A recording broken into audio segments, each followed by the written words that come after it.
সারা বিশ্ব জুড়ে যে আমেরিকা শান্তির কবুতর বলে দাবিদার, তারাই সারা পৃথিবীর এখন অশান্তির বড় মাস্টার।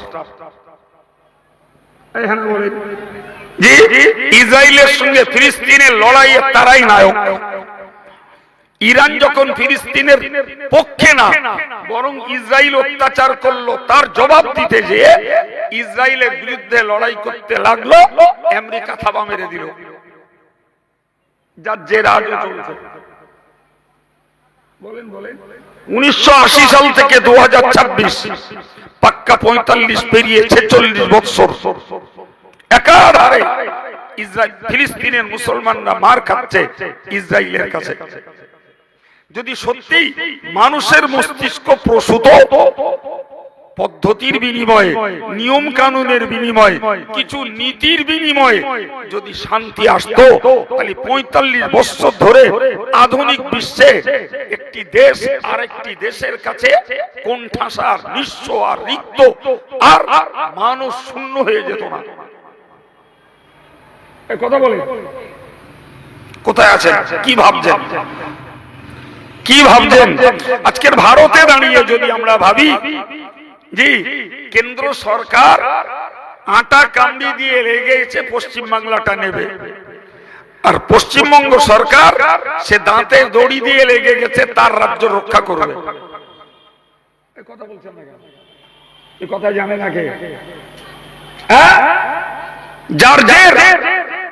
যার জের হলো, প্রথমত ছিল এনআরসি, এনআরসির নাম পরিবর্তন করে করা হলো SIR। জি, নামটা আলাদা, কাজটা একই। নামটা আলাদা, কাজটা একই। তো SIR এর খসড়া তালিকা যখন বের হলো, তখন দাদাদের স্বপ্ন পাল্টে গেল। দাদাদের স্বপ্ন ছিল SIR করে তারা মুসলিম জাতিটাকে কোণঠাসা করে শূন্য করবে আর তাদের জাতিটাকে তারা রক্ষা করবে। কিন্তু খসড়া তালিকায় দেখা গেল রেজাল্ট যখন উল্টো, তখন খসড়া তালিকার পরে নতুন করে প্রক্রিয়া চালু করা হলো হিয়ারিং সিস্টেম। যে সিস্টেমে যাও তুমি এখন, জি, তোমার বাপের নামে মন্ডল আছে, তোমার নামে নেই। তোমার এক নাম আছে জেড দিয়ে, আর এক নাম আছে জে দিয়ে। তোমার এক নাম আছে কিউ দিয়ে, আর এক নাম আছে কে দিয়ে। এক নামে আবিসার্ক আছে, আর এক নামে আব্দুল আছে। শুরু হলো ধরপাকড়। ঘন্টার পর ঘন্টা খাওয়া দাওয়া ছেড়ে দিয়ে 80 বছরের বৃদ্ধ পর্যন্ত আজকের ভিডিওর কাছে ধর্ণা দিচ্ছে। কেন? কথা বলেন কেন? এক এক গ্রামে 400, 500, 600, 700, 800, 900 করে ভোটারদেরকে ডাকা হচ্ছে হিয়ারিং এর জন্য। আর এই ভুলগুলো একটিও জনসাধারণের না, সব ভুলগুলো ওই সমস্ত জন্তুদের। অফিসে বসে ঠান্ডা মাথায় অপারেটিং করেছে কম্পিউটার, সেখানে ভুল করেছে। নামের বানান লিখতে গিয়ে যে যার মতন লিখেছে, এদিকে এ লিখেছে কামরুজ্জামান বানান কিউ দিয়ে, আর একজন লিখেছে কে দিয়ে, একজন লিখেছে জামান বানান জে দিয়ে, আর একজন লিখেছে জেড দিয়ে। এই জন্তুরা এই কাজ করে আজকে দেশের জনগণের জীবন বিপন্ন। কেউ মরে গেছে, তার ভোটার বাতিল করো। জি, কারোর বিয়ে হয়ে গেছে, এখান থেকে তার কার্ড তার শ্বশুর বাড়ি শিফটিং করো। ভিন্ন জিনিস, এতে কারোর আপত্তি নেই। কেউ রিয়েলি বাংলাদেশ থেকে এসছে, তার কোনো কারেক্ট ডকুমেন্টস নেই, তার জন্য তুমি অ্যাকশন গ্রহণ করো। কিন্তু এরা তো বড় জোর, এদের ফার্স্ট নাম, মিডিল নাম এবং সারনেম। জি, এদের ফার্স্ট নামের গন্ডগোল থাকতে পারে, হয়তো কারোর আছে এমডি, কারোর আছে MOHMMD, মোহাম্মদ পুরো বানান। কেউ একটা জায়গায় মোহাম্মদ আছে, আর একটা জায়গায় শুধু মোহাম্মদ ছাড়াই রয়েছে। কারোর নামে মন্ডল আছে, কারোর নামে আর একটা ডকুমেন্টসে মন্ডল নেই, কিন্তু তার মিডিল নেম, আসল নেম পরিবর্তন হলো। রজ্জাক আছে, নঈম আছে, কাইয়ুম আছে, খালেক আছে। ওইটা বদল হয়নি। খালেকের জায়গায় যদি রশিদ হতো সেটা ধরা যেত, কলিমুল্লাহর জায়গায় যদি সলিমউদ্দিন হতো ধরা যেত। কিন্তু যেগুলো পাল্টেছে সেগুলো তো আসলে তার নামই নয়। কথা বলেন, মোহাম্মদ কি নাম? বলেন বলেন বলেন। মন্ডল, গাজী, সর্দার, মল্লিক, এগুলো কি নাম? আজকের এই অত্যাচারিত জনগণ কেন? কিচ্ছু না ভাই, শুধু গদি দখলের লড়াই, আর কিচ্ছু না, শুধু গদি দখলের লড়াই। তাহলে যারা গদি দখলে নেতৃত্ব করতে যে দেশের জনগণকে এভাবে বিপন্ন করছে, ভাই এরা মানুষের শান্তি কি দিতে পারে?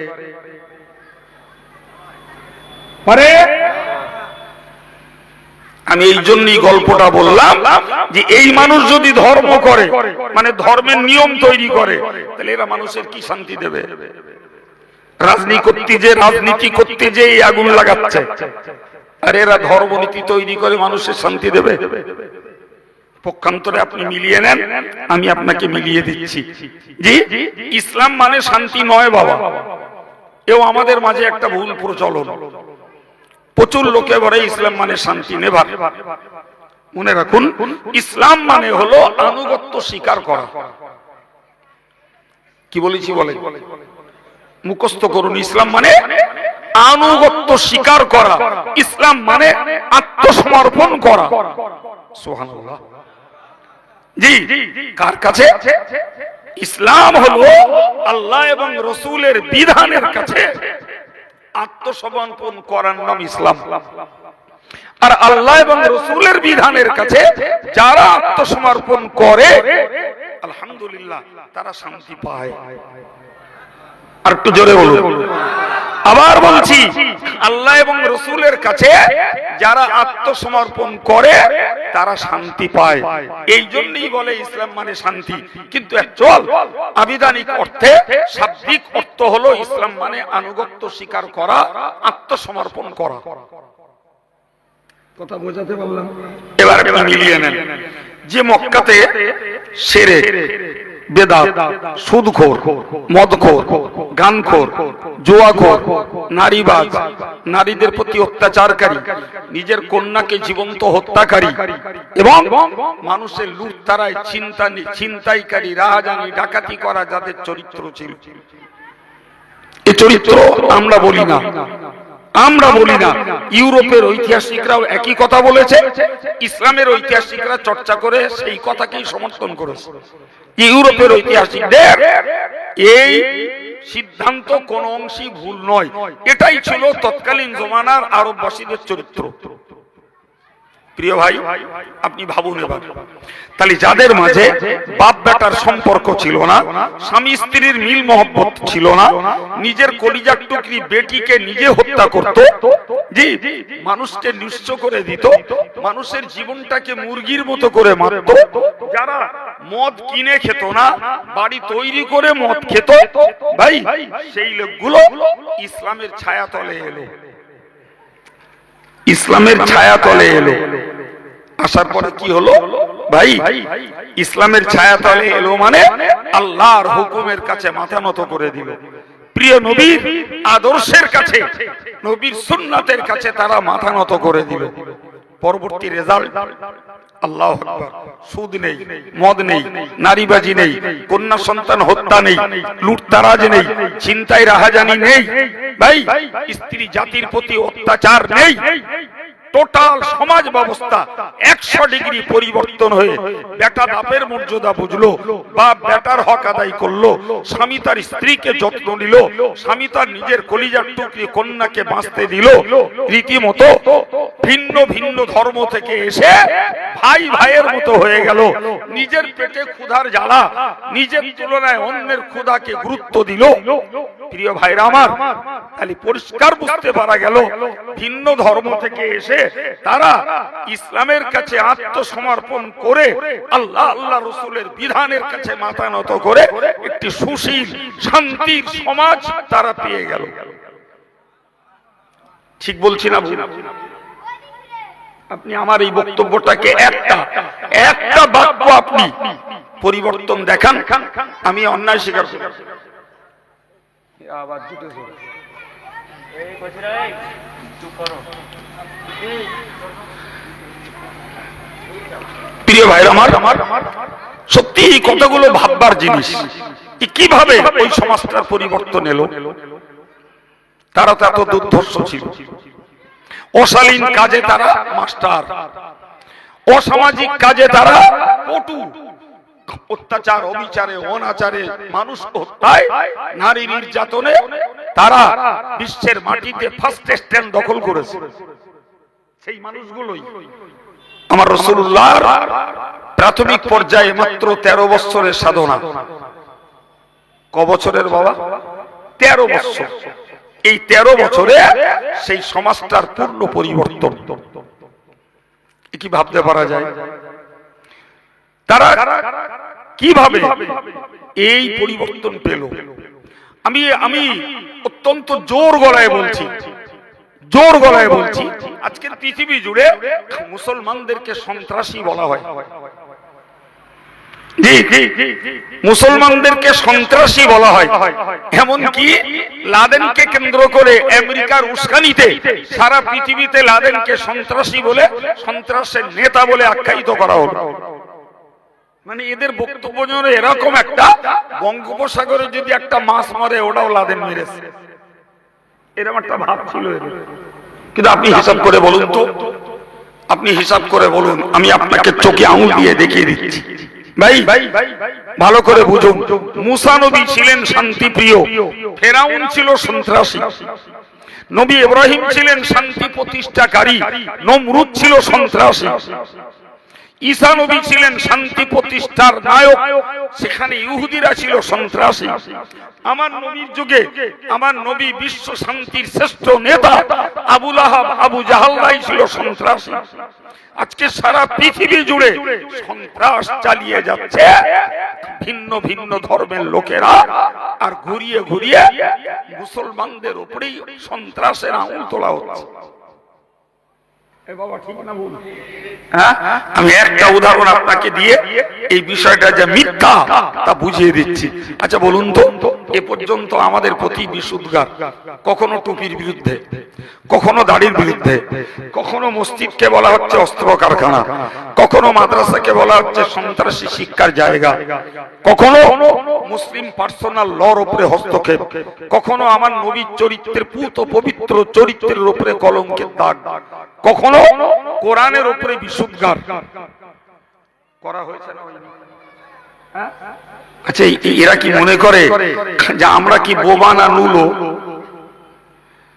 আমাদের কি কলম চলে না? ভাবেন, কথা বলেন, কথা বলেন। আমাদের কলম চলে না? আমাদের মুখে ভাষা আল্লাহ দেয়নি? ওরা যদি 1 গুণ বলে মিথ্যা করে, আমরা সত্য 10 গুণ বলে বলতে পারি। ওদের এগেইনস্টে 10 গুণ কথা বলতে পারি, ওদের এগেইনস্টে আগুন জ্বালালি কেউ রেখে দিতে পারি। কিন্তু মুসলমান শান্তি প্রিয় বলেই অকপটে ধৈর্য ধরে। নবীর নামে গাল দিয়েছে, ভদ্র ভাষায় প্রতিবাদ করে দেয়। কোরআনের বিরুদ্ধে গাল দিয়েছে, ভদ্র ভাষায় প্রতিবাদ করে দেয়। মুসলিম জীবন নিয়ে বিপন্ন খেলছে, ভদ্রতার সঙ্গে প্রতিবাদ জানায়। জি, কারণ আমার আল্লাহ আমাদেরকে নিষেধ করেছে যে তোমরা পরধর্মের মানিত দেবদেবীকে গালি দিও না। গালি দিলে ওরা তোমার আল্লাহকে গালি দেবে না জেনে না শুনে। আমার আল্লাহ দেওয়া সাজেশন, তোমরা গাল দিও না। তাহলে আমাদের কলমও চলে, মুখও চলে, কিন্তু শান্তি প্রিয় বলেই তাদের ওই বিশুদ্ধগারের পাল্টা বিশুদ্ধগার আমরা করি না। যদি পাল্টা বিশুদ্ধগার আমরা করতাম, ভারতবর্ষ একদিন ততদিন তছনছ হয়ে যেত। এটাই হলো মুসলমানের শান্তি প্রিয়তার লক্ষণ। কথা বুঝতে পারেননি? মুসলমান যে শান্তি প্রিয়, এরা যে অশান্তি চায় না, এটাই এর বড় লক্ষণ। তুমি গাল দিতে পারো, আমি পারি না। তুমি আমার কোরআনের বিরুদ্ধে বিশুদ্ধগার করতে পারো, তোমার ধর্মগ্রন্থ নিয়ে আমি চর্চা করি না, ভাবো বলি না, ভিন্ন জিনিস। এটা ভারতবর্ষ। সুতরাং এখানে এখানে অন্য ধর্মের লোককে কনভিন্স করার কথা বলা আইনত নিষেধ, যেটা বাংলাদেশের মৌলবীরা পারে। 90% মুসলমান, ওরা পারে। আমার দেশে কিছু মৌলবী, কিছু ছেলেরা মনে করে বাংলাদেশে হেভি হেভি বক্তা আছে, তোমার মাথা পোকা লেগেছে ভাই। তুমি বাংলাদেশের ভৌগোলিক অবস্থান আর ভারতবর্ষের ভৌগোলিক অবস্থানের কাণ্ডজ্ঞান নেই তোমার। ওখানে বসে যে কথা বলা যায় কোন বাংলাদেশের মায়ের লাল নেই, ওই কথা এসে ভারতবর্ষে কথা বলে। হ্যাঁ, সুতরাং আমরা বলি না এটা আমাদের দুর্বলতা নয়, আমরা বলি না এটা আমাদের অযোগ্যতা নয়, এটা আমাদের আইনে বাধা এবং এটা আমার আল্লাহর নিষেধ। তুমি অশান্তির বাতাবরণ তৈরি করতে পারো না, যার ফলে ওরা গাল দেয় সহ্য করি, ওরা বিশুদ্ধার করে সহ্য করি, ওরা অপমান করে সহ্য করি। এটাই আমার আল্লাহর ফর্মুলা। আমার আল্লাহ নবীকে বলেছিলেন লা তাসমাউন্না মিনাল্লাযীনা উতুল কিতাবা মিন ক্বাবলিকুম, ওগো নবী আমি আল্লাহ তোমাকে বলছি এই তোমার পূর্বে যাদেরকে কিতাব দেওয়া হয়েছিল, যাদের কিতাব দেওয়া হয়েছিল বলতে ওরা ইহুদি আর খ্রিস্টান। আল্লাহ বললেন ইহুদি এবং খ্রিস্টানদের পক্ষ থেকে আর মুশরিকদের পক্ষ থেকে তুমি অনেক অকথা কুকথা, অনেক বিষাক্ত কথা শুনতে পাবে। কারে বলেছেন বাবা? আবার বলছি খোদ আল্লাহ নবীকে বললেন, নবীকে সান্ত্বনা দেওয়ার জন্য, নবীর মনটাকে স্থির রাখার জন্য খোদ আল্লাহ নবীকে বললেন নবী হে, ইহুদিদের পক্ষ থেকে, খ্রিস্টানদের পক্ষ থেকে, মুশরিকদের পক্ষ থেকে অনেক অকথা কুকথা, অনেক অশালীন ভাষা, অনেক বিষাক্ত বক্তব্য তোমাকে শুনতে হবে। একটু নিরপেক্ষ মনে ভেবে বলুন তো, নবী আল্লাহ শ্রেষ্ঠতম হাবিব, সেই নবীকে যদি এই বিরোধী গোষ্ঠীর পক্ষ থেকে বিষাক্ত কথা শুনতে হয়, বাবা আমরা ভারতবর্ষে বাস করে মক্কার মুহাম্মদকে মানবো, তা আমাদের ভাগে তার কিছু পড়বে না? এই রে কিছু বলেন না কেন? হ্যাঁ না বলে, নবীকে যদি গাল শুনতে হয় তা আমাদের কিছু গাল শুনতে হবে না? একদম সিস্টেম। আমি ভারতবর্ষে বাস করি আর মক্কার মুহাম্মদকে মানি, জি, তো মক্কার বাগায় বসে মুহাম্মাদের দুশমনেরা আমার নবীকে এত অত্যাচার আর নিপীড়ন চালিয়েছে, আমরা সেই মুহাম্মাদের ফলোয়ার্স হব আর সেই মক্কার লোকেদের ছানা পোনা সেকালের ফেরাউন হামান নমরুদ সাদ্দাত আজকে থাকবে আর আমাদেরকে জামাই আদর করবে বললে হয়? দেখেন না, শুনছেন না? জি, বিদেশ থেকে একটা মুসলিম যদি ভারতে আসে সে হলো অনুপ্রবেশকারী, আর বিদেশ থেকে যদি একটা অমুসলিম ভারতে আসে সে হলো শরণার্থী। শুনেননি জীবনেও? শরণার্থী মানে তার জামাই আদর, আর অনুপ্রবেশকারী মানে ওরে বিতরণ করো। এই তো হচ্ছে আমার দেশের এখন নীতি। বলেন বলে, এটাই তো আমার দেশের নীতি। ওই নীতির জায়গায় দাঁড়িয়ে ভাবুন, আমরা কলেমা পড়েছি, মুহাম্মদকে অনুসরণ করি, যার জন্যই আমাদের প্রতি এই সতীন বেটার মতো আচরণ হচ্ছে। কথা বুঝতে পারেননি? এটাই হয়েছে আমাদের জন্য কষ্ট। আর এই কথাটাই আমার আল্লাহ আমার নবীকে শুনিয়েছিলেন, নবী হে, ওরা তোমাকে বিশুদ্ধার করবে, গালিমন্দ করবে, কুৎসা রটনা করবে, ওদের দেওয়া কষ্ট ছাড়ো, ওদিকে ভ্রুক্ষেপ করো না, ওদিকে তুমি মনোযোগ দিও না, ওতে তুমি টেনশন নিও না, ওতে মন ভেঙো না, তুমি কষ্ট সহ্য করো, ধৈর্য ধরো, আর আমি আল্লাহর প্রতি ভরসা করো। কথা বলতে বলতে বাস্তবমুখী কিছু কথা বলে ফেললে। সম্মানিত ভাইরা আমার, আমি মূলত কি বোঝাচ্ছিলাম? মূলত বোঝাচ্ছিলাম ইসলাম শব্দের অর্থ শান্তি নয়, ইসলাম শব্দের অর্থ আত্মসমর্পণ করা, ইসলাম শব্দের অর্থ আনুগত্য স্বীকার করা। যারা আল্লাহ এবং রাসূলের কাছে আত্মসমর্পণ করে তারাই শান্তি পায়। তারই প্রকৃষ্ট প্রমাণ মক্কাবাসীদের সুদীর্ঘ নবী ঈসা থেকে শুরু করে জি আমার রাসূলের রাসূল হওয়া পর্যন্ত 600 বছর চলে গেছে। 600 বছর ধরে গোটা ভূমিটা হয়ে গেছে জঞ্জাল, আবর্জনা, অমানসিক অত্যাচার, অবিচার, অনাচার, এই 600 বছরের অত্যাচার, অনাচার, অবিচার আর উচ্ছৃঙ্খল জীবনের অবসান ঘটেছে আমার রাসূলুল্লাহর মাত্র 13 বছরের ইসলামী মিশন চালানোর বিনিময়ে। কি ভাবছেন? শান্তি তারা পেয়েছে না পাইনি? এই জোরে বলে। বাপ বেটার মর্যাদা বুঝেছে, স্বামী স্ত্রীকে গুরুত্ব দিয়েছে, মা বাপ তার বেটিকে আর হত্যা করিনি, দেশে আর চিন্তায় রাহাজার ছিল না, মদখোর একটাও ছিল না, হত্যাকাণ্ড আর ঘটিনি। একবার চিল্লে বলা যাবে না সুবহানাল্লাহ? শান্তি পেয়েছে না পাইনি? আজকে যদি মুসলিম সমাজ এরা যদি বাপ বেটায়, ভাই ভাই, মা বেটায় এবং প্রতিবেশী একে অপরের সঙ্গে আচার আচরণে, লেনদেনে সৌহার্দ্য সম্প্রীতি বজায় রেখে চলে, এটাই আমার নবীর রেখে যাওয়া ইসলামের অবদান। কথা বুঝতে পারছেন না? হ্যাঁ, আজকের পৃথিবীতে দেখছেন না যারা শান্তির বুলিয়া ওড়াচ্ছে?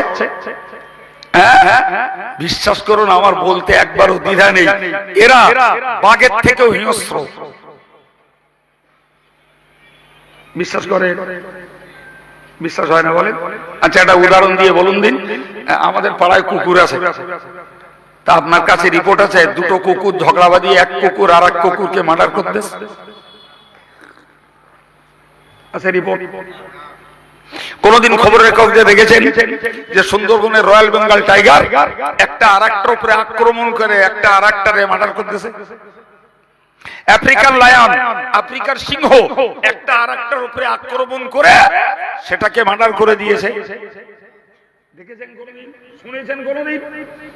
জি, কাগজ খুলুন, এমন কোন দিন নেই শিক্ষিত বুদ্ধিজীবী সমাজ শান্তির বাতা উড়িয়ে আর রাজনীতির নেতা আর হোতা হয়ে এই দুনিয়ার নোংরা রাজনীতির গদি দখলের লড়াইতে মানুষকে মেরে পিস পিস করে বস্তাবন্দি করে নদীতে ভাসিয়ে দিচ্ছে। আর এদের কাছে বাঘ, সিংহ, ভল্লুক আর কুত্তা হেরে যাবে। সত্যি বলেন? এরা মানুষ, এরাই শিক্ষিত, এরাই শান্তিপ্রিয়। কিন্তু ধর্মের জায়গায় দাঁড়িয়ে একটা মুসলমানকে আপনি দেখাতে পারবেন না যারা কারোর জীবন নিয়ে খেলা করেছে। যদি বলেন হুজুর ইসলামে তো যুদ্ধ হয়েছে, সেখানে তো জীবন নিয়ে খেলা হয়েছে, আপনি জানেন না বলে আন্দাজে বলেন, জানলে কথা বলতেন না। জেনে নেন, আমার নবী 13 বছর কারুর মারিনি। সুবহানাল্লাহ। 13 বছর অকপটে মক্কি জিন্দেগিতে, মক্কি ইনিংসে রাসূলুল্লাহ মক্কা পর্বে 13 বছর অকপটে মার খেয়েছে। মক্কা থেকে হিজরত করে মদিনায় গেলেন। আমার আল্লাহ নির্দেশ দিলেন যে এবার তুমি প্রতিহত করো, প্রতিহত করো। তার মানে তোমাকে যদি কেউ মারে পাল্টা তুমি প্রতি আঘাত করো। ফলে আমার রাসূলুল্লাহ তার লাইফে এক পিস মানুষকেও মারেননি, এক পিস কেউ। রেকর্ড খুলে বার করুন যে নবী কাউকে মেরেছে। বাকি যেগুলো মরেছে, তুমি আমায় মারতে এসছো, আমি আমার মাথাকাতে গেছি, তোমার উপরে পড়েছে, ও দোষ তো আমার না। জানেন রাসূলুল্লাহ কোন যুদ্ধে যদি সেনা পাঠাতেন, সেনা পাঠালে নবী কতগুলো ইনস্ট্রাকশন দিয়ে দিতেন, শুনুন, মুখস্থ করুন। নাম্বার 1, রাসূলুল্লাহ বলতেন প্রথমত ওদের কাছে গিয়ে কলেমার দাওয়াত দাও। সুবহানাল্লাহ।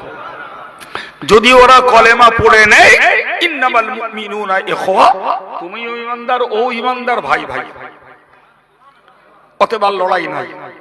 নাম্বার 2, যদি তারা কলেমা না পড়ে তাদেরকে দ্বিতীয় একটা সুযোগ দাও, সেটি কি? তোমরা হাত থেকে অস্ত্র ফেলো। তুমি অস্ত্র হাতে নিয়ে আমাদের সামনে এসো না, তোমার সঙ্গে আমাদের মোকাবেলা নাই। সুবহানাল্লাহ বলে।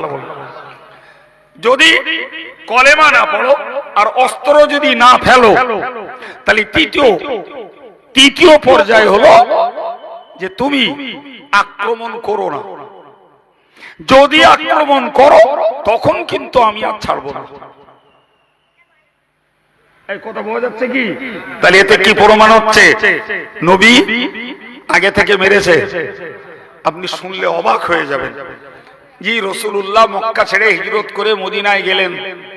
8 বছর পরে আল্লাহর নির্দেশ মতো 10,000 সাহাবী নিয়ে সেই মক্কা বিজয় করতে গেলেন। সেই মক্কা বিজয় করতে গেলেন। লম্বা ইতিহাস, আমি লম্বা করে বলে সময় খাওয়ানো লোক না, প্রয়োজনটুকু বলছি। রাসূলুল্লাহ মক্কায় গেলেন। তখনও মক্কায় প্রচুর পরিমাণে অমুসলিম বাস করছে। কারা তারা? যারাই নবীকে ওখানে অমানসিক অত্যাচার চালিয়ে নবীকে কাঁকর মেরেছে, পাথর মেরেছে, নবীকে রক্তাক্ত করেছে, নবীকে সামাজিক বয়কট করে দিয়েছে, নবীর রুকু নামাজের সিজদা অবস্থায় তার পিঠে উটের পচা জোলাম চাপিয়ে দিয়ে মারার চেষ্টা করেছে, রুকু হালাতে নবীর গলায় রশির ফাঁস পরিয়ে নবীকে দম লাগিয়ে মারবার চেষ্টা করেছে। জি, এমন কি যে রাত্রিতে নবী হিজরত করে মদিনার পথে পা বাড়ান, সেই রাতেও তারা ওই ঘরটাকে অবরোধ করে আমার নবীকে জীবনের মতন জীবন লীলা সংবরণ করে দিতে চেষ্টা করেছে। তারাই আজকে নবীর সামনে, তারাই। আমার নবী 3টে কথা বললেন। নাম্বার 1, মান দাখালা দারা আবি সুফিয়ান ফাহুয়া আমির। তখনকার লিডার আবু সুফিয়ান, নবীর নিজের চাচা, 21 বছরের দুশমন। ক বছরের বলেছি বাবু? 21 বছর ধরে একটানা আমার নবীর দুশমনি করে এসেছে। জি, সেই চাচা তখনও সেদিন ওই মক্কার অমুসলিমদের লিডার। আমার নবী কি একটা কথা বললেন, ব্রেন কাজ করলো না ওদের। আমার নবী বললেন, যারা আবু সুফিয়ানের ঘরে কি হয়েছে?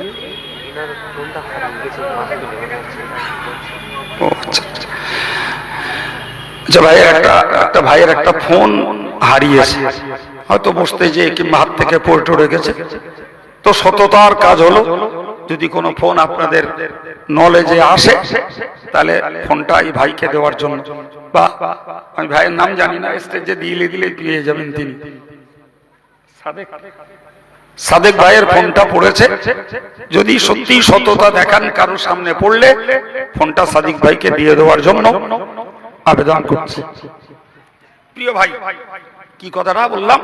রাসূল বললেন, যারা আবু সুফিয়ানের ঘরে যে আশ্রয় নেবে আমার পক্ষ থেকে তাদের নিরাপত্তা। সুবহানাল্লাহ বলেন। কথাটার মানে বুঝছেন কত গভীর? আরে যে আবু সুফিয়ান নবীর ঘোর শত্রু, আর নবী সেদিন বিজয় বেশে মক্কায়, আর সেই বিজয়ের জায়গায় দাঁড়িয়ে বলছে আবু সুফিয়ানের ঘরে যে যারা আশ্রয় নেবে তাদের নিরাপত্তা। ব্রেন কাজ করবে? কি ব্যাপার? আজকে তো সবার আগে মারার দরকার ছিল মুহাম্মাদের পক্ষ থেকে আবু সুফিয়ানের, আর সেই আবু সুফিয়ানকে মারা তো দূরের কথা, তার ঘরে যে আশ্রয় নেবে তারেও নিরাপত্তা দিচ্ছে। সুবহানাল্লাহ। নাম্বার 2 বললেন, মান দাখালাল কাবাতা ফাহুয়া আমিন। যদি কেউ এই কাবার এরিয়ায় ঢুকে পড়ে তারও নিরাপত্তা, ওর উপরেও কোনো আক্রমণ নয়। 3 নম্বরে বললেন, ওই আগের কথার মতো, যে লোকটা খালি হাতে আমাদের হাতে আসবে, আমাদের কাছে আসবে, তারও নিরাপত্তা। মক্কার মানুষগুলোর মুখও বন্ধ হয়ে গেল, চোখও বন্ধ হয়ে গেল, তাদের মুখ খোলারও জায়গা নেই, লজ্জায় আর চোখ খুলতে পারছে না। কেন? লজ্জা চোখই।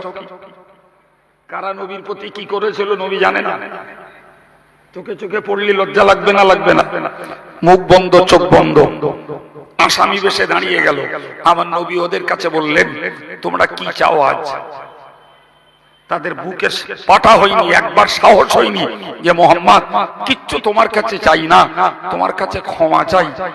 এই কথাটা বলার মতন তাদের সাহস নেই। কোন লজ্জায় ক্ষমা চাবো? একবার না, একবার না, দুবার না, বহুবার অত্যাচার করেছি।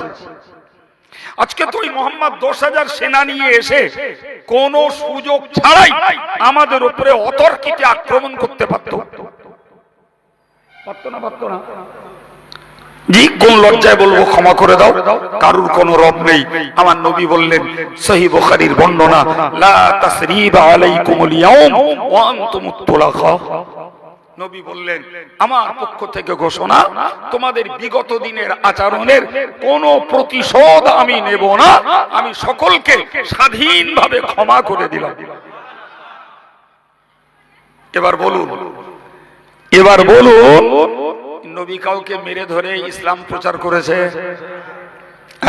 ফলে যারা বলে তারা না জেনেই বলে, জানতো যদি বলতো না যে ইসলাম তলোয়ারে প্রচার হয়েছে। যারা জানে তারা জানে ইসলাম তলোয়ারে নয়, উদারতায় প্রচার হয়েছে। ইসলাম ক্ষমায় প্রচার হয়েছে, ইসলাম দয়ায় প্রচার হয়েছে, ইসলাম সহানুভূতিতে প্রচার হয়েছে। সুবহানাল্লাহ। সুতরাং আজকের অমুসলিমরা ইসলামের বিরুদ্ধে যে ব্যাখ্যা দিচ্ছে, এটি তাদের অজ্ঞানতা আর অজানার কুফল। আমি কি কথা বলতে বলতে এই জায়গাটায় চলে এসেছি বাবু? আমি আপনাদেরকে মূলত বোঝাচ্ছিলাম ইসলাম শান্তির ধর্ম, তবে ইসলাম শব্দ মানে শান্তি না। এই পার্থক্যটা মনে থাকবে তো? ইসলাম মানে শান্তি না, কিন্তু ইসলাম ধর্মটা শান্তি। কারণ ইসলাম ধর্মই হলো আল্লাহ আল্লাহ রাসূলের কাছে আনুগত্য স্বীকার করা। যারা করেছে তারা শান্তি পেয়েছে। তার প্রকৃষ্ট প্রমাণ রাসূলুল্লাহ 13 বছরের মক্কা নগরীর জীবনী। একদিকে তারা চালিয়েছে অত্যাচার, আর নির্বিচারে ইসলাম কবুল করে তারা অকপটে ধৈর্যের সঙ্গে অত্যাচারকে সহ্য করে নিয়েছে। পরে 10 বছরে পাল্টা প্রতিহত করেছে, তাতে কিছু মরেছে, কিন্তু তারপরেও রেজাল্ট জানেন? শুনুন রেজাল্ট ভাই। এই সেই মদিনা যেখানকার দুটো গোষ্ঠী, একটির নাম আউস আর একটির নাম খাজরাজ। এই দুটো গোষ্ঠী একটা উট পানি খাওয়াবে কুয়ায়। তো এনার বক্তব্য আমার উট আগে খাবে, আর আমার বক্তব্য হলো আমার উট আগে খাবে। এই নিয়ে লড়াই হলো। সেই লড়াইয়ের জের চললো 40 বছর। কতদিন বললো? ব্যাপারটা একদম মোস্ট অর্ডিনারি ব্যাপার না, একটা তুচ্ছ ব্যাপার। জি, উটের পানি খাবার আগে আর পরে, এইটুকু 40 বছর লড়াই করলো। এই 40 বছর লড়াই যখন রানী, আমার আল্লাহ আমার নবীকে মক্কা থেকে মদিনায় পাঠিয়ে দিলেন। ভাই, কোরআন শরীফে আল্লাহ পাক এই ঘটনাকে বর্ণনা করে বলেছেন, জি পরিষ্কার করে, অযকুরু ইয কুনতুম আ'দাআন ফাআল্লাফা বাইনা কুলুবিকুম। তোমরা স্মরণ করো ওই পিরিয়ডটাকে যখন তোমরা ছিলে একজন আরেকজনের শত্রু। ফাআল্লাফা বাইনা কুলুবিকুম, আমার আল্লাহ বললেন আমি তোমাদের মাঝে প্রীতি ভালোবাসার মহব্বত তৈরি করে দিয়েছি। ফাআসবাহতুম বিনি'মাতিহি ইখওয়ানা, এবং তোমরা নিজেরা ভাই ভাইয়ের মতো হয়ে গেছো। আল্লাহু আকবার।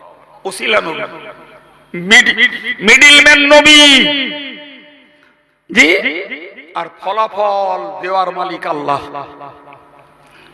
আল্লাহ কি বললেন? তোমরা ছিলে একে অপরের শত্রু, আমি আল্লাহ তোমাদের মাঝে ভাই ভাইয়ের মতো মিত্রতা স্থাপন করে দিয়েছি। আল্লাহর বক্তব্য শুধুই নয়, ওকুনতুম আলা শাফা হুফরাতিন মিনান নার। ও মদিনার মানুষেরা, তোমরা জাহান্নামের দোর কিনারায় দাঁড়িয়েছিলে। ফাআনকাযাকুম মিনহা, আমি আল্লাহ ওই জাহান্নামের দোর কিনারা থেকে তোমাদেরকে নাজাত দান করেছি। যে মক্কার মানুষ ছিল রক্তক্ষয়ী যুদ্ধবাজ, সেই মক্কার মদিনার মানুষটা ছিল রক্তক্ষয়ী যুদ্ধবাজ। তাদের মাঝে সম্পর্ক হলো ভ্রাতৃত্বের মতো। বরং লজ্জার সঙ্গে বলতে হয়, আজকে সহোদর ভাই ভাইকে মেরে খায়, ভাই ভাইকে শোষণ করে না, করে না? আজকে শিক্ষক মাস্টারকে শোষণ করে, শিক্ষক মাস্টারের বিরুদ্ধে, এই ছাত্র মাস্টারের বিরুদ্ধে গালিমন্দ করে, ছাত্র মাস্টারকে শোষণ করে, ভাই ভাইকে শোষণ করে, ভাই ভাইয়ের হক নষ্ট করে, অথচ আমরা মুসলিম আর কেউ না। আর রাসূলুল্লাহ বলছেন তোমাদের মাঝে শত্রুতা ছিল, আমি আল্লাহ তোমাদের মাঝে ভ্রাতৃত্বের বন্ধন তৈরি করে দিলাম। কতটা ভ্রাতৃত্ব শুনলে অবাক, শুনলে অবাক হতে হবে। আল্লাহ মক্কা থেকে হিজরত করে মানুষ গেছে মদিনায়, মদিনায় তাদের গোদা বাংলায় চাল চুলো কিচ্ছু নেই। আমার নবী বললেন যারা মক্কার ভাইদের জায়গা দেবে আল্লাহ তাদের জান্নাতে জায়গা দেবে।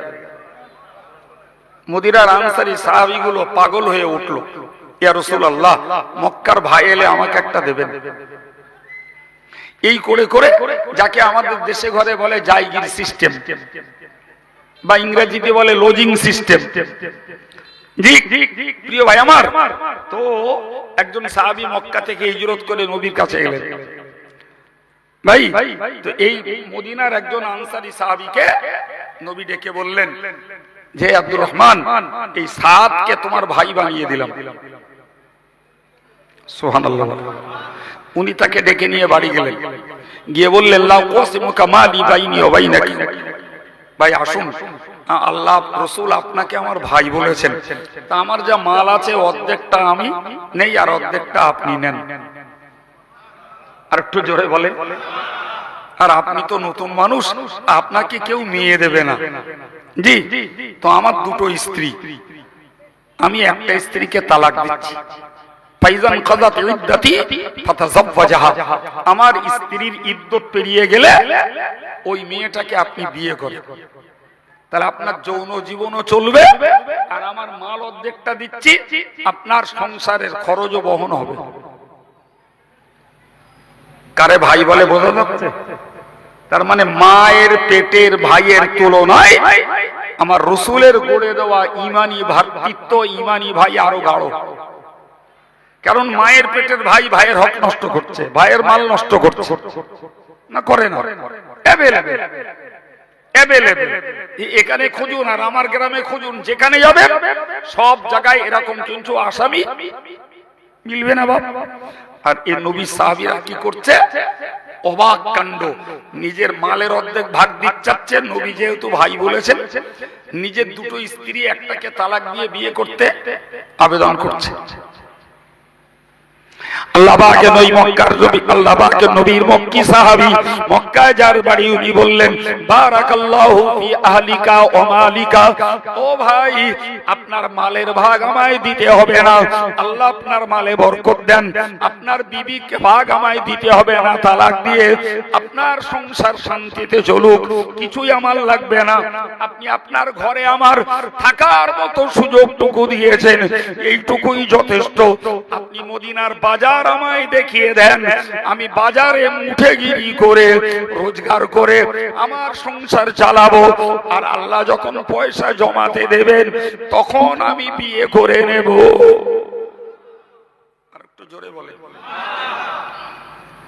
কিছু বলা যাচ্ছে বাবা যে ইসলামের বিনিময়ে এরা কোন উন্নত দরজা লাভ করেছে?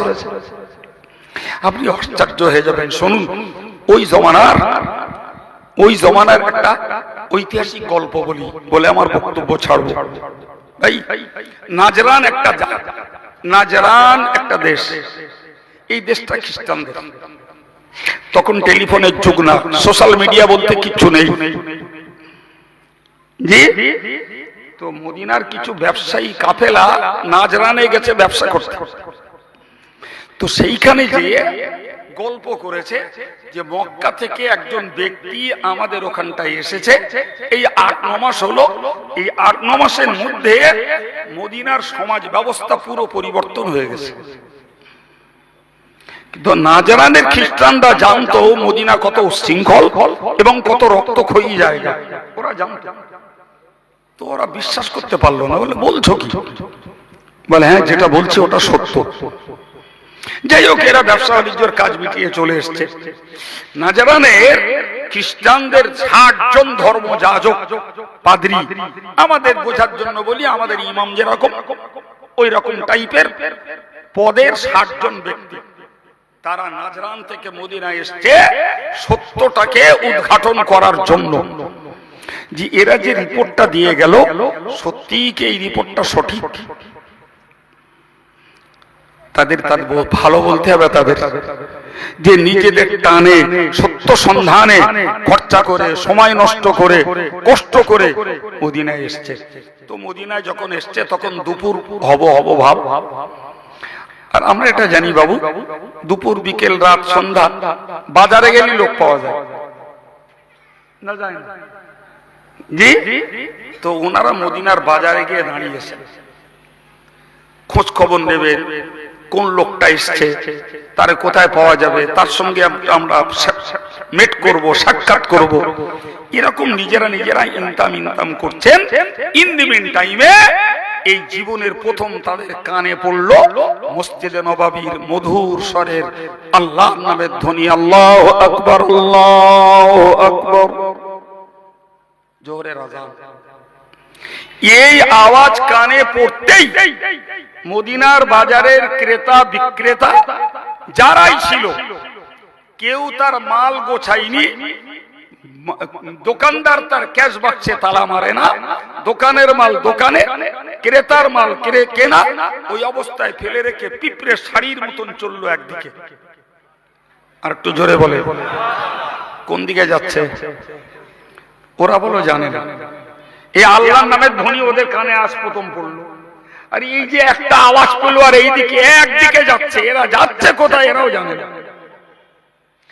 মুহূর্তের ভিতরে মদিনার বাজার শূন্য, কিন্তু চোখে যেটা দেখলো ওরা, কি যে মদিনা চুরি, ছিনতাই, রাহাজানির জায়গা, সেখানে মাল কেউ হেফাজত করে না, কেউ ক্যাশ বাক্সে পর্যন্ত তালা মারে না, দোকানের ঝাঁপ ফেলে না। ব্যাপারটা কি? ওদের চোখ যেন বিশ্বাস করতে পারছে না। তো যাই হোক, এনারাও যখন ওই দিকে গেছে, এই লোকগুলো একটু দাঁড়িয়ে ওই দিকে গেলেন। ততক্ষণে মসজিদে নববীর জোহরের জামাত হয়ে গেছে। সাহাবারা বেরোচ্ছে, এনারা একজনকে ডেকে বললেন, ভাই আমরা নাজরান থেকে এসেছি, আমরা এই মোহাম্মদ নামীয় লোকটার সঙ্গে একটু দেখা করতে চাই। তা আপনারা কারা? বলল, আমরা নাজরানের খ্রিস্টীয় ধর্ম যাজক, পাদ্রী। সাহাবী যে নবীকে বললেন, ইয়া রাসূলুল্লাহ, কয়েকজন লোক এসেছে, 60 জন, তারা আপনার সঙ্গে সাক্ষাৎ করতে যায়। রাসূল তাদের পরিচয় নিলেন। নেয়ার পরে কি করবেন, কোথায় কি করবেন, কিছু সাহাবাদেরকে নিয়ে বসে একটা পরামর্শ করলেন যে এই লোকগুলোর সঙ্গে কোথায় বসে একটু কথা বলা যায়। একজন সাহাবী বললেন, ইয়া রাসূলুল্লাহ, এখন তো সূর্য পশ্চিম দিকে ঢলে গেছে, পাহাড়ের পূর্ব দিকটা ছায়া হয়েছে, তো এই পাহাড়ের ছায়ায় যেয়ে বসলে হয়। নবী বললেন, আহা, এই লোকগুলো তো ওই ধরনের নয়। এরা প্রথমত ভিন্ন ধর্মী, দ্বিতীয়ত এরা সেই ধর্মের লিডার, তৃতীয়ত এরা আমার মেহমান, এরা আমার অতিথি, ফলে এদেরকে ওই রকম জায়গায় বসতে দেওয়া যায় না। সুবহানাল্লাহ বলে, নবীর ভাবনাটা বুঝুন। আর একজন সাহাবী বললেন, ইয়া রাসূলুল্লাহ, কাজ করলে হয়, আমার বাগানটা খুব ঘন, গাছের খেজুর পাড়া হয়ে গেছে, এত ঘন পাতা, নিচে রোদ পড়ে না, তো ওই খেজুর বাগানের ছায়ায় যেয়ে বসলে হয়। নবী বললেন, এটাও ওই মানুষগুলোর জন্য সম্মানজনক নয়। এখন উপায়? নবী লেটেস্ট সিদ্ধান্ত নিলেন, আমার যেটা আছে এটাই ভালো। কি আছে রাসূলের? এই কাঁকর পাথরের নুড়ির মেজে, খেজুরির পাতার দেওয়াল, খেজুরির পাতার ছাউনি, মসজিদে নববী। তখন অমুসলিমদের জন্য মসজিদে ঢোকা শরীয়তে নিষেধ হয়নি। নবী ওদেরকে ডাকে, ওরা এলো, নবীর সঙ্গে অনেকক্ষণ আলাপচারিতা হলো, অনেকক্ষণ। এমনকি ইতিহাসে লেখা হয়েছে, ওই লোকগুলো চাইলো যে আমরা আমাদের ধর্ম পালন করব। ভাই, মদিনা থেকে কাবা শরীফ দক্ষিণ দিকে, আর ওরা ধর্ম করে পূব দিকে ফিরে। তো রাসূল ওদের অনুমতি দিলেন, ওরা পূর্ব দিকে ফিরে ওদের ধর্ম আচরণ করে নিল। অনেক কথা বলে জি, ওরা নবীকে জিজ্ঞাসা করলো যে এই যে সমাজ ব্যবস্থাটা আপনি পরিবর্তন করেছেন, যারা মাড্ডাঙ্গা রক্তপাত ছাড়া কিছু বুঝতো না, তারা এক ডাকে একদম মিলিটারি প্যারেডের মতো একজন রুকু করছে, এরাও রুকু করছে, একজন মুখ মাটিতে সেজদা করছে আর সবাই সেজদা করছে, যেন একদম পুরো ট্রেনিং প্রাপ্ত। তাই হয় না জমাতের নামাজ কেরাম হয়? তো ওরা জিজ্ঞাসা করলো আপনি এই পরিবর্তন কেমনে করলেন? আমার রাসূলুল্লাহ এক কথায় বলেছিলেন, আমি এদের ভিতরে একটা জিনিস তৈরি করেছি, সেটি হলো আল্লাহর ভয়। আর একটু জোরে, আরো একটু জোরে। হে ছেলে, আল্লাহর ভয় যদি হৃদয়ে ঢোকে, রাতের আঁধারেও নামাজ পড়ে শোয়া যায়। আর আল্লাহর ভয় যদি হৃদয়ে না ঢোকে, মসজিদে যায় ঝগড়া বাঁধাতি, নামাজ না পড়ে বাড়ি আসে। এই ভুল বলছি না কি বলছি? মসজিদ চত্বরে বিচার বসে, আসরের আজান হলে বিড়ি খাওয়ার ছুটি নেয়, নামাজ হয়ে গেলে আবার বিচার করতে বসে। আমার চোখে দেখা কথা বলতে পারেননি? আল্লাহর ভয় কলিজায় ঢুকলে মাঠের মাঝখানেও আলিতে গামছা বিছিয়ে নামাজ পড়ে নেওয়া যায়। আর আল্লাহর ভয় যদি না ঢোকে, ওয়াজের মজলিসে এসে নামাজ কাজা করে বাড়ি যাওয়া যায়। সুতরাং আমি শুরু থেকে একটা না আমার অভ্যাস, উঠলে আলোচনা করি, যতটুকু দেওয়ার থাকে ততটুকু দিই। জি, তো একটা না কিছু কথা আল্লাহ বলিয়েছেন, কি বলেছি আর কি শুনিয়েছি, আপনারা অধীর আগ্রহে কথাগুলো শুনেছেন, ধন্যবাদ। আল্লাহ কবুল করুন। আমার গোড়ার বক্তব্য অনুযায়ী বোঝাতে চাই, বাবু আমরা মুসলিম পরিবারে জন্ম নেওয়া মুসলমান, সুতরাং আমাদের প্রত্যেকের একান্ত উচিত হলো যে আল্লাহ রাসূলের বিধানের কাছে আত্মসমর্পণ করে নিজের জীবনটাকে নিজের তৈরি করার চেষ্টা করা। চাষ করব না, সেলাই করব না, ব্যবসা করব না, কোনো মেকানিক্যাল কাজ করব, রোজগারের হালাল মাধ্যম অনেক আছে রে বাবা, জি, কিন্তু ধর্মটা প্রত্যেকের নিজস্ব সম্পদ। আল্লাহ বুঝ দেন। বিদায়ের আগে বলবো,